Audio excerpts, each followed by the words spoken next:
peço que os irmãos possam abrir as Sagradas Escrituras em Marcos, capítulo 6.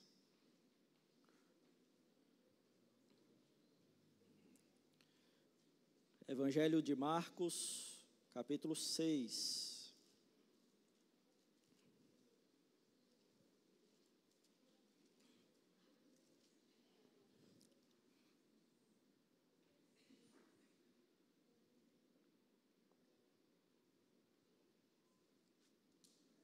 Evangelho de Marcos, capítulo 6. Deixem suas Bíblias abertas, por favor. Você já teve a sensação de que algo ou alguém que é tão familiar para você e de tão familiar você simplesmente não presta mais atenção naquilo? Pode ser, por exemplo, uma rua que você passa todos os dias por aquela rua. Pode ser uma música que você ouve com frequência, ou até mesmo uma pessoa próxima a você. A familiaridade tem esse poder e essa influência sobre nós. A familiaridade, ela nos acostuma, ela nos anestesia, ela nos cega para algo extraordinário que pode estar aqui na nossa frente, mas ainda assim a gente não consegue enxergar. E é assim que muitos de nós podemos, sem perceber, estar nos relacionando com a pessoa de Jesus. Talvez você que está aqui hoje já tenha ouvido falar de Jesus desde a infância, quando você participava das salinhas da igreja. Talvez você já tenha escutado sermões, você já tenha visto imagens e slides de aulas, e talvez você já tenha até se emocionado em cultos. Mas no fundo pensa, já entendi quem é Jesus e já dei a minha resposta. A verdade, porém, é que muita gente que responde com fé, quando na prática é diferente, porque apenas se acostumou, tem uma ideia domesticada de quem Jesus é. Isso é o que eu chamo de uma incredulidade familiar, uma incredulidade que torna Jesus normal. Esse tipo de incredulidade não é aquela que diz, Jesus, eu não creio em Jesus. Mas não é também aquela incredulidade que você deixa de ir na igreja, mas é a incredulidade que você boceja em ouvir a palavra de Deus, em ouvir o Evangelho. Não rejeita Jesus abertamente, mas reduz Jesus a mais um conhecido qualquer. E se você for honesto, talvez você perceba que tem tratado Jesus, o Rei do Universo, como um parente inconveniente que insiste em aparecer nos momentos que eu ou você, a gente quer distância de compromisso, de responsabilidade. Mas há uma diferença para aqueles verdadeiramente que estão em Cristo. Familiaridade, pelo contrário, não gera desprezo, gera adoração. O crente em Cristo que tem a sua fé viva, também convive com a mensagem do Evangelho dia após dia, mas essa conveniência, ela aprofunda, ela purifica, ela transforma. A fé verdadeira não se cansa de reconhecer o Jesus comum, o carpinteiro, o filho de Maria, como o rei exaltado, o Filho de Deus com poder. Portanto, nós precisamos nos perguntar hoje, será que a familiaridade com Jesus tem me aproximado dele ou me afastado dele? Eu tenho reconhecido que a majestade está na sua humanidade, ou o que me é conhecido de Jesus tem me impedido de enxergar a eternidade que existe ainda nessa vida. Meus irmãos, eu convido cada um de nós lermos o Evangelho de Marcos, capítulo 6, versículos de 1 a 6, onde Marcos irá nos responder todas essas perguntas. Diz o seguinte, o texto sagrado: Tendo Jesus partido dali, foi para a sua terra, e os seus discípulos o acompanharam. Chegando o sábado, passou a ensinar na sinagoga, e muitos ouvindo se maravilhavam, dizendo: de onde vem estas coisas? Que sabedoria é esta que lhe foi dada? E como se fazem tais maravilhas por suas mãos? Não é este o carpinteiro, filho de Maria, irmão de Tiago, José, Judas e Simão? E não vivem aqui entre nós suas irmãs? E escandalizavam-se nele. Jesus, porém, lhes disse: não há profeta sem honra, senão na sua terra, entre os seus parentes e na sua casa. Não pôde fazer ali nenhum milagre, senão curar uns poucos enfermos, impondo-lhes as mãos. Admirou-se da incredulidade deles, contudo, percorria as aldeias circunvizinhas a ensinar. Peço que a igreja feche os olhos, vamos ter um momento de oração ao nosso Deus.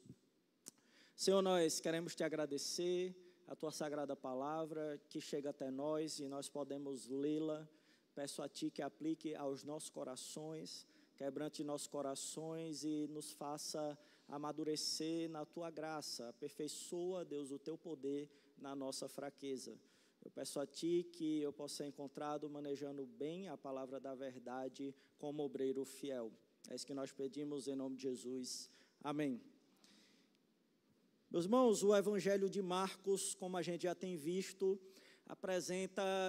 tem a função, o objetivo de apresentar Jesus, o Messias, o Cristo, o Filho de Deus, com autoridade. A gente viu isso capítulo 1, capítulo 2, capítulo 3, a gente viu curas, a gente viu que a ênfase do ministério de Jesus, capítulo 1, versículos 14 e 15, é o Evangelho de Deus, que é sobre Ele mesmo. O reino é chegado, arrependam-se, convertam-se ao Evangelho. E, no entanto, essa autoridade, esse ensino, ele vai sendo mal compreendido ou vai sendo rejeitado, mesmo por aqueles mais próximos, como já vimos, a família do próprio Jesus rejeitando quem ele era e seu ensino. E em Nazaré, sua própria cidade, Jesus novamente agora é tratado com desconfiança. O escândalo está em sua humanidade comum. Ele é o carpinteiro, ele é o filho de Maria. A reação dessas pessoas é incredulidade e Marcos nos convoca a confrontar em como nós temos respondido ao Rei Jesus. Será que a nossa incredulidade, ou será que a nossa resposta tem sido uma incredulidade familiar? Ou seja, uma incredulidade do ordinário, do normal, que aquilo que a gente conhece demais e impede o nosso reconhecimento e o nosso maravilhamento, digamos assim, do Rei Jesus. E nós vamos ver então hoje, meus irmãos, as incredulidades familiares em resposta ao Rei Jesus, as respostas das incredulidades familiares. E a primeira resposta que nós vemos de incredulidade, versículos de 1 a 3, é o escândalo. Acompanhe aí comigo, versículo 1, diz assim o texto: Tendo Jesus partido dali, foi para a sua terra, e os seus discípulos o acompanharam. Então veja, Jesus, ele partiu da Galileia, ele foi para Nazaré, ele foi para a sua terra. A gente já viu no capítulo 1 que ele é Jesus de Nazaré, 2 vezes. Os demônios falaram e Marcos também registra no seu capítulo 1. Então, era esse Jesus que Marcos se referia. Jesus foi para Nazaré, que era uma vila. A gente não tem um registro tão bom sobre Nazaré, e isso identifica, por exemplo, pelos escritores, historiadores da época e geografia, que todos os evangelistas, quando vão falar Jesus, fala Nazaré, porque talvez as pessoas tivessem dificuldade de localizar essa vila, porque era muito pequena e muito pobre. Jesus vai para essa região, ele saiu da cidade, digamos assim, e ele agora vai para o interior. Seria como se alguém daqui tentasse fazer a vida fora, né, do seu interiorzinho ali de 20 mil habitantes. Tem até um seminarista, amigo meu, que mora num lugar chamado Mairi, na Bahia, 20 mil habitantes, entendeu? E ele cresceu na roça, cresceu ali com a terra, então um lugar pequeno. Lógico, naquela época não tinha esse tanto de habitantes, mas era uma cidade com ainda menos habitantes, era essa vila de Nazaré. Todo mundo se conhecia então, todo mundo sabia quem era Jesus. Jesus foi para a cidade fazer sua vida, e quando ele volta diferente. E se vocês lerem o Evangelho de Marcos, até os capítulos que chegamos, você vai ver que no capítulo 2, vem gente de toda a região, da Idumeia, de todas aquelas regiões circunvizinhas da Galileia, para ir até Jesus e ouvir o seu ensino e ver os milagres que ele faz. Mas quando Jesus ele chega a Nazaré com os seus discípulos, os seus apóstolos, que ele chega como um mestre, agora como o rei, quando ele chega lá, a gente vai ver que não é isso que essa vila, que esse interior, ele reconhece. Parece que essa incredulidade familiar, ela nasce quando a gente começa a olhar para Jesus com os olhos do costume, da normalidade, da rotina, não da fé. Quando você vem e quando nós viemos para a igreja como algo rotineiro, é habitual, a gente tem que ir. A gente vem para a EBD para quê? Tem que ir lá ouvir a palavra de Deus. A gente tem que ir para essa programação para quê? Porque vai ser a programação da igreja. Mas perceba que nada disso, dentro das nossas respostas, houve o entendimento de que é por causa de Jesus. E isso é preocupante, meus irmãos. Essas pessoas viram aquele menino crescer e agora, como a gente vai ver, não consegue reconhecer o rei que vem com seus discípulos, com seus apóstolos, que saiu e com certeza a informação chegou nos ouvidos dessa vila, dos milagres, das expulsões de demônios e do ensino dele. Mas não o conseguem reconhecer como rei. Veja no versículo 2 o que acontece. Chegando o sábado, então parece que Jesus ele já estava uns dias ali, pela forma como Marcos escreve, e quando chega no sábado, passou a ensinar na sinagoga. E muitos, ouvindo, se maravilharam, dizendo: de onde vem a estas coisas? Que sabedoria é esta que lhe foi dada? E como se fazem tais maravilhas por suas mãos? Então, meus irmãos, quando Jesus chega na cidade, parece que há um alvoroço, as pessoas, elas entendem a informação, porque receberam de várias regiões, e Jesus, ele já tinha aumentado muito a sua popularidade, a sua fama, como vimos já nos capítulos anteriores. E aí, quando Jesus vai ensinar na sinagoga, o que é que o pessoal pensa? É aquele que foi para a cidade, é aquele que todo mundo está falando, então provavelmente aquela vilazinha parou, todo mundo foi para a sinagoga, porque lembra, como judeu, eles guardavam o sábado e todo mundo ia cultuar a Deus. Então, nesse momento que eles iam cultuar a Deus e aprender das Sagradas Escrituras, eles convidam aquela pessoa que foi para fora, que foi para a capital, que foi para a cidade, e agora está retornando à nossa vila. Vamos dar oportunidade a ele, todo mundo está falando dele. E o que é que acontece? Eles se maravilharam. Eles se maravilharam dizendo o quê? Porque parece que é positivo. Mas quando a gente vai ver o que eles se maravilharam falando assim: de onde vem a estas coisas? E percebam, meus irmãos, o pronome que é usado aqui é este. É como se falasse assim: e esse cara que está aí? Mas todo mundo sabia que era Jesus. E esse cara aí, esse qualquer que está aí, de onde é que vem essas coisas? Então, eles nem citam o nome de Jesus, e eles veem apenas Jesus como um qualquer, como um ser humano normal, e nem talvez como um grande mestre, porque eles perguntam: e esse aí? De onde é que vem essas coisas, esse aí? Né? Como se a gente estivesse falando: e esse aí? Não é esse cara aí. Entendeu? A gente está menosprezando a pessoa. E ele fala assim, ainda, Marcos, capítulo 2, que sabedoria é esta que lhe foi dada? Então, as pessoas perguntavam: que sabedoria é esta que foi dada? A pergunta é: foi dada por Deus. Né? A pergunta que eles fazem: foi dada por quem? Pelos pais? Não foi. Foi dada por quem? Pela capital? Não foi. Na Galileia? Não foi. Foi dada por quem? Por Deus. Só que eles não querem responder essa pergunta, eles estão pensando no íntimo, porque eles não querem chegar nessa resposta, que a sabedoria foi dada pelo próprio Deus. E como se fazem tais maravilhas? Por suas mãos.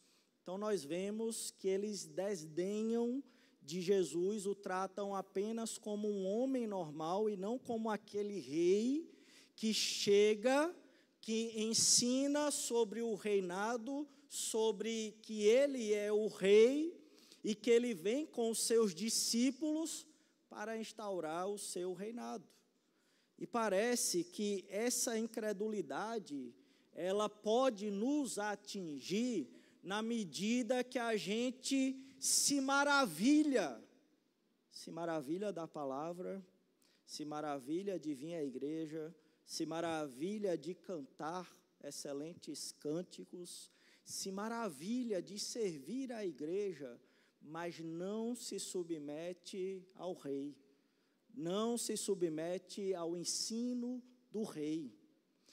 Parece que essa incredulidade familiar, ela se disfarça por admiração, mas recusa a aceitar que Deus, ele pode agir nos meios mais ordinários e comuns da vida.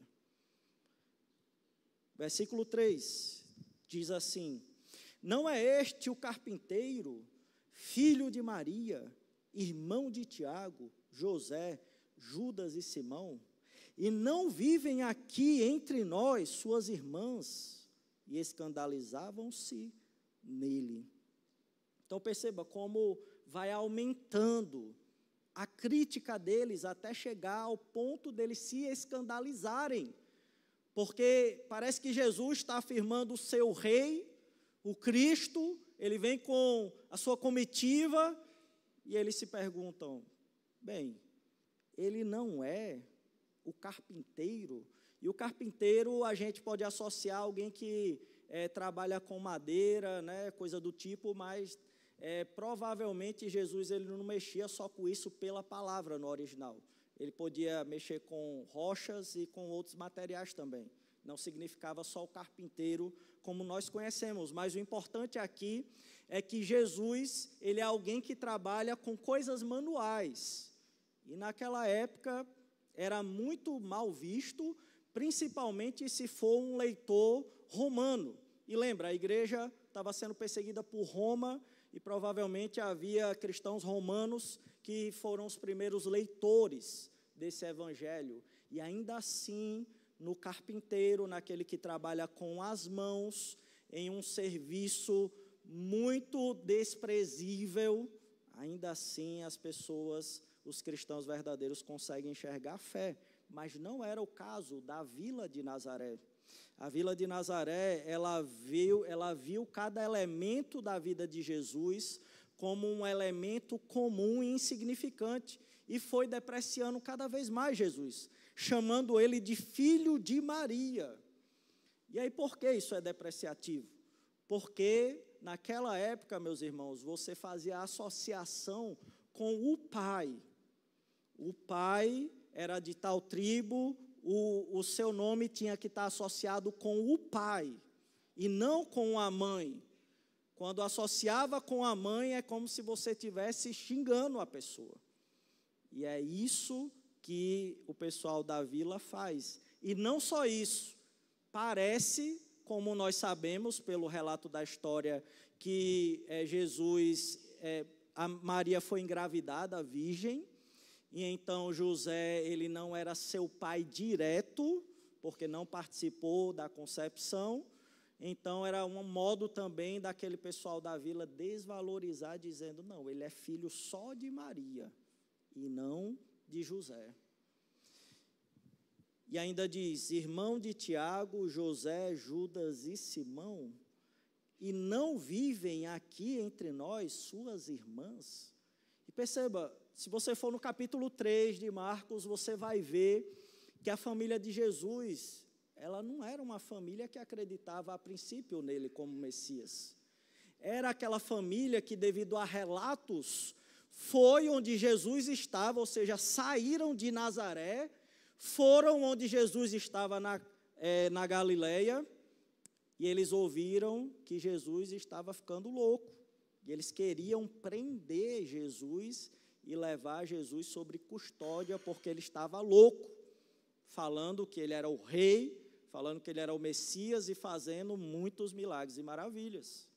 Então, era muito depreciativo para Jesus, enquanto estava fazendo o sermão, sofrendo essas associações, gente que estava assim meio desinteressado, ouvindo o sermão, pessoal cochichando um com o outro, falando essas coisas, e o grande ápice disso é que eles se escandalizavam em Jesus. Parece que essa incredulidade, quando a gente vai adquirindo, ela faz com que a gente se escandalize e se choque no ordinário. Quando a gente se choca com o extraordinário de Deus, isso nos ofende. Quando nós estamos acostumados com um evangelho do conforto, um evangelho macio de plumas, como talvez era o caso desses judeus aqui que viviam na vila de Nazaré, e vem Jesus e fala, arrependam-se, o reino de Deus é chegado, creiam no evangelho. Aí todo mundo, peraí, eu não preciso me arrepender, porque eu, desde criança, sou crente, eu vivi na igreja, e esse evangelho duro, evangelho confrontador, que é o que Jesus fazia, ofende aquele que não está preparado para o extraordinário de Deus. Esse é o extraordinário de Deus. Só que o véu estava no olho de cada irmão e irmã que estava ali ouvindo aquele culto na cidade de Nazaré. E a resposta deles foi de incredulidade. A resposta dele foi de escândalo, porque esse evangelho que Jesus está pregando não bate com o evangelho que eu aprendi. Eu aprendi um evangelho que me exalta, que afafa o meu ego, que eu vou para casa e eu saio feliz e tranquilo e com minha consciência limpa de que estou bem com Deus. Mas quando Jesus veio, eu me senti mal. Eu achei que eu precisava me corrigir. Eu fiquei mal-estar e eu me escandalizei nele, porque esse não foi o evangelho que eu venho aprendido desde a infância na sinagoga. Ele está pregando um evangelho diferente. Esse foi o entendimento daquelas pessoas, e esse não pode ser o nosso entendimento, meus irmãos. Nós temos que ver se nós temos fé, se a nossa resposta é ao sobrenatural de Deus, um evangelho que confronta o pecado, que nos corrige, que nos aperfeiçoa e que nos quer levar a um relacionamento genuíno e verdadeiro com o Senhor Jesus. Nós estamos vendo as incredulidades familiares, e a primeira resposta de incredulidade é o escândalo. E a segunda resposta que nós vamos ver é o desprezo, versículos 4 a 6. Acompanhe comigo aí, versículo 4, diz assim: Jesus, porém, lhes disse: não há profeta sem honra, senão na sua terra, entre os seus parentes e na sua casa. Então perceba, meus irmãos, parece que Jesus, quando ouve isso, e parece que o entendimento, a linha de raciocínio que eu estou seguindo está correta, porque quando ele fala o que fala, ele se identifica como um profeta. E se os irmãos forem ler o Antigo Testamento, vocês vão ver vários profetas. Isaías, e se você pegar Isaías, capítulo 1, eu sei que o pessoal da EBD está cansado de ouvir isso, mas capítulo 1 de Isaías, Isaías vai falando dos seres da criação, aí ele vai chegando em alguns seres assim que para a gente é ofensivo, tipo o jumento. Aí ele vai falando assim: sabe o jumento? É melhor que vocês, porque o jumento adora o Criador. Uau, capítulo 1 de Isaías. Aí depois, capítulo 64, o próprio Isaías, ele está orando pela restauração do povo. Aí ele fala assim: Deus, a nossa justiça é como trapo de imundícia. E o trapo de imundícia era o pano usado pelas mulheres na sua menstruação. E aí Isaías está falando: a nossa justiça é isso. O evangelho, ele é ofensivo.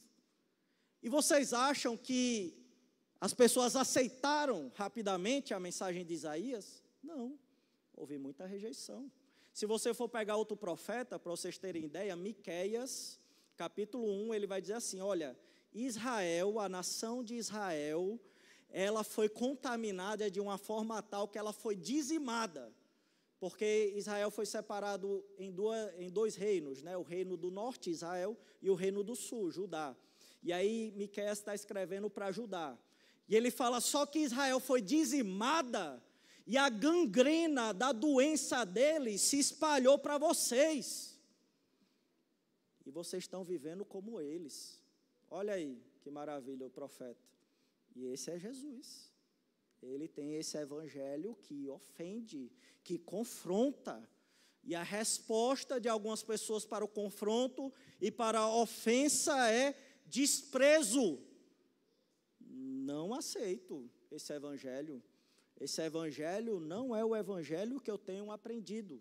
E aí Jesus fala: não há profeta sem honra, senão na sua terra, entre os seus parentes, na sua casa.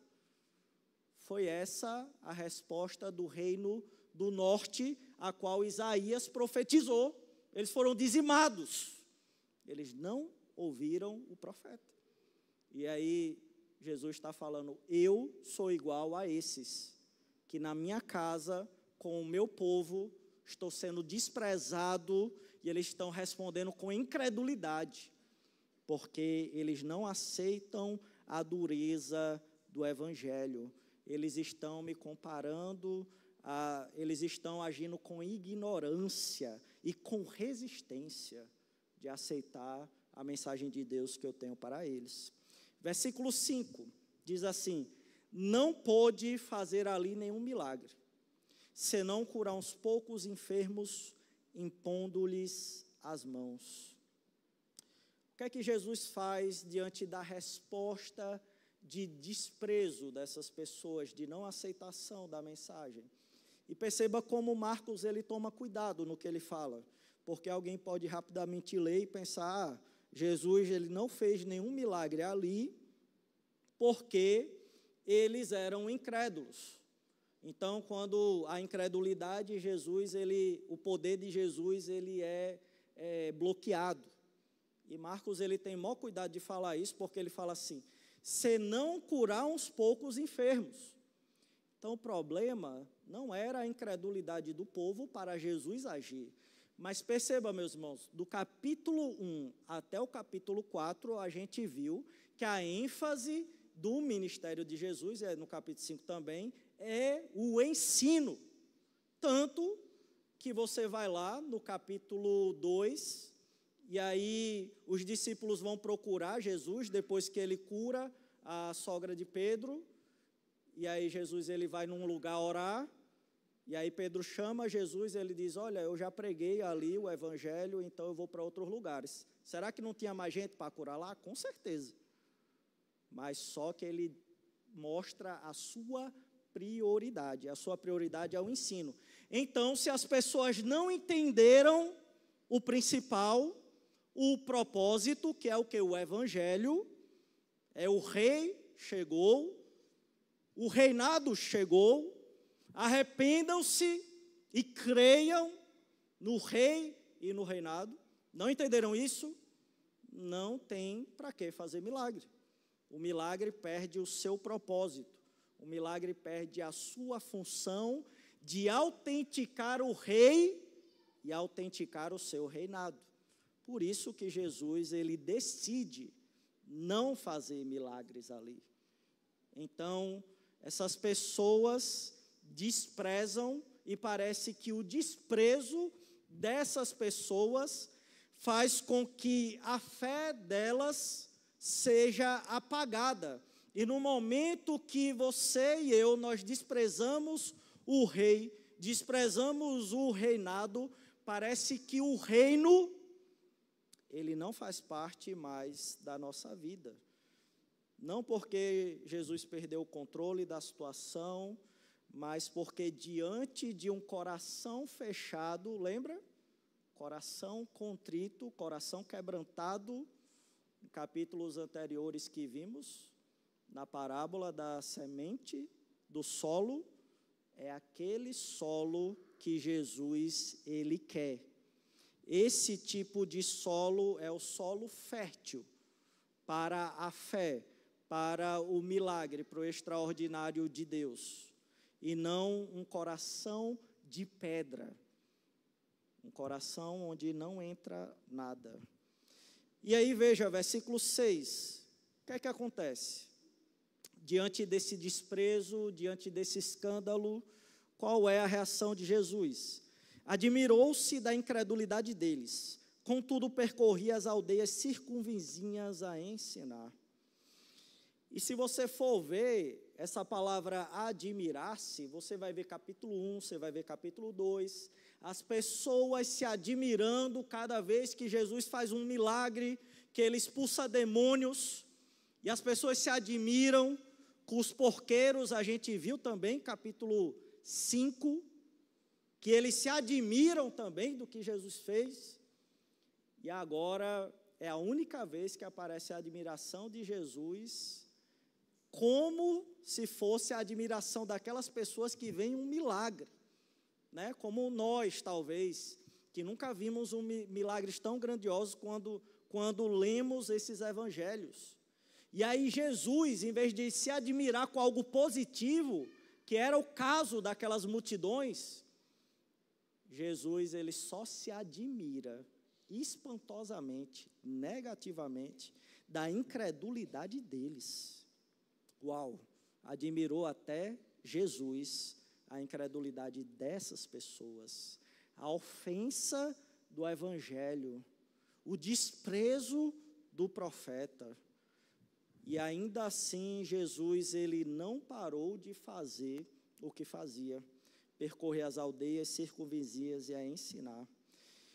Parece que diante de Cristo, essas pessoas, elas estão ignorantes e elas têm uma recusa obstinada, que não adianta fazer nada para que elas venham a crer.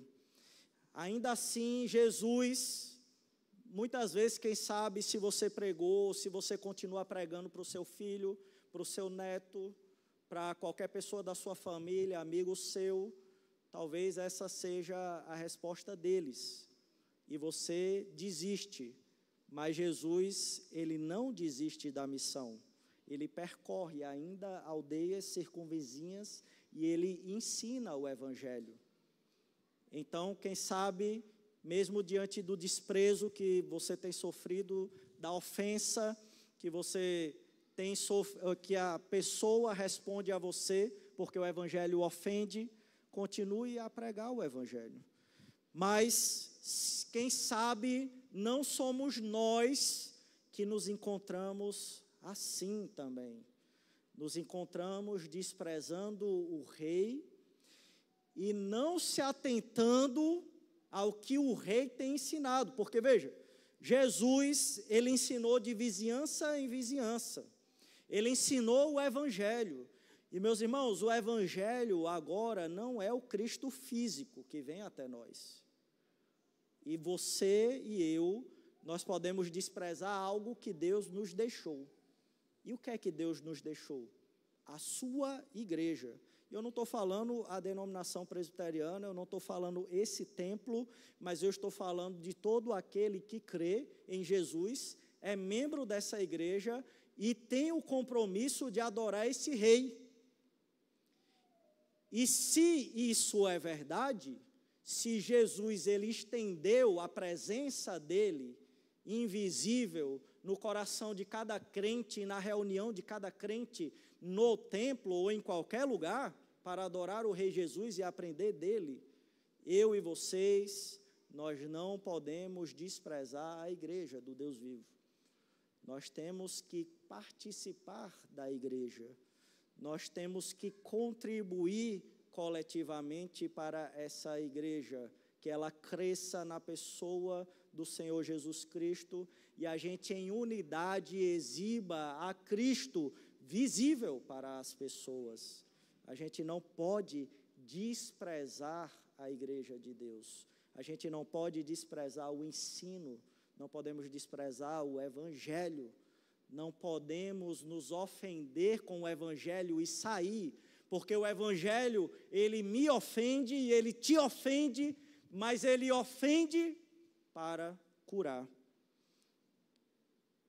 A rotina, ela vem, o cotidiano vem, e a vida do Evangelho, ela é vivida na sua vida, na sua casa, no seu trabalho, na sua igreja, apesar de não existir coisas tão extraordinárias quanto nós vemos aqui. Mas, na verdade, se você lê os Evangelhos, e você lê Atos dos Apóstolos, e você lê Paulo também falando, ele vai toda hora mostrar que o verdadeiro milagre é que é a conversão de uma pessoa que estava cega nas trevas.